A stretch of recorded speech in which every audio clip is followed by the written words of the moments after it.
Waiting until next year to buy a perfect home, that could cost you more money. Today, I want to unpack what's happening in the market, what are risks of sitting on the sidelines, and a real example of a client of mine who wanted to wait until next year. So without waiting, let's get started.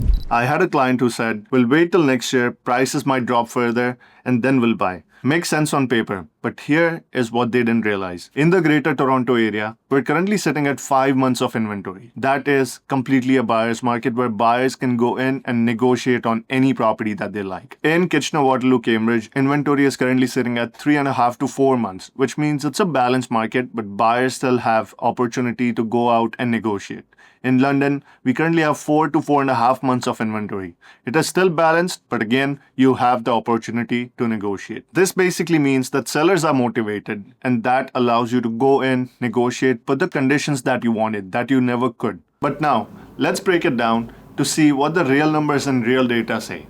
Let's talk about the inventory first. Toronto currently sitting at 5 months of supply, which is completely a buyer's market. Kitchener-Waterloo currently sitting at 3.5 to 4 months of supply, shifting from the seller's market. London currently sitting at 4 to 4.5 months.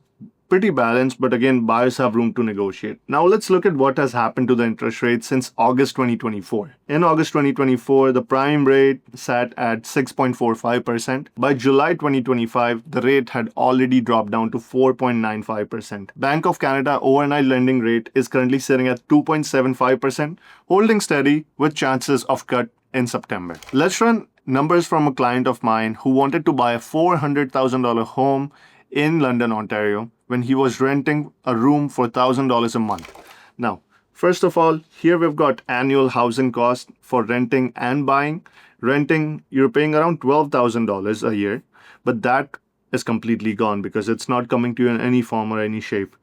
Whereas if you buy a $400,000 home at 20% down, your mortgage, taxes, utilities, and insurance would cost you about $25,440. Principal pay down, if you're renting, you're not paying any equity down.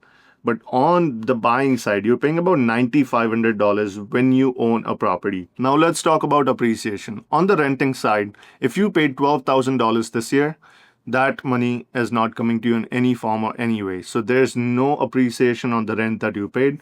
However, on the buying side, considering that you bought a home that is worth $400,000, and even if it only appreciated around 2 to 3%, you would still have $8,000 to $12,000 of potential appreciation.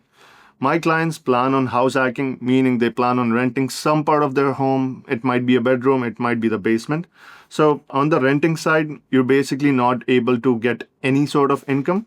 But on the contrary, the home that we got from my clients is a 4-bedroom, 2-bathroom home in London. And the rents from those 2 bedrooms that they'll be renting out would equate to about $12,000 to $14,400 for the entire year. Net position, if you're renting, you basically lost $12,000. But on the contrary, if you're buying, you gain roughly $4,000 to $10,000 depending on how these numbers played out for you. So the lesson is, don't wait for the perfect time.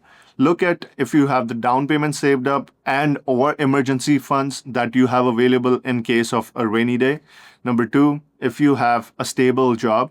And number 3, if you know that you'll be able to stay in the city or location for the next at least 3 to 5 years. If the answer is yes to all of these 3 questions, then you should go ahead and buy a home. And if you want me to crunch these exact numbers for you in your scenario, in your city, I'll help you out. Just leave a comment down here and I'll share exact numbers for you with a property that fits your budget.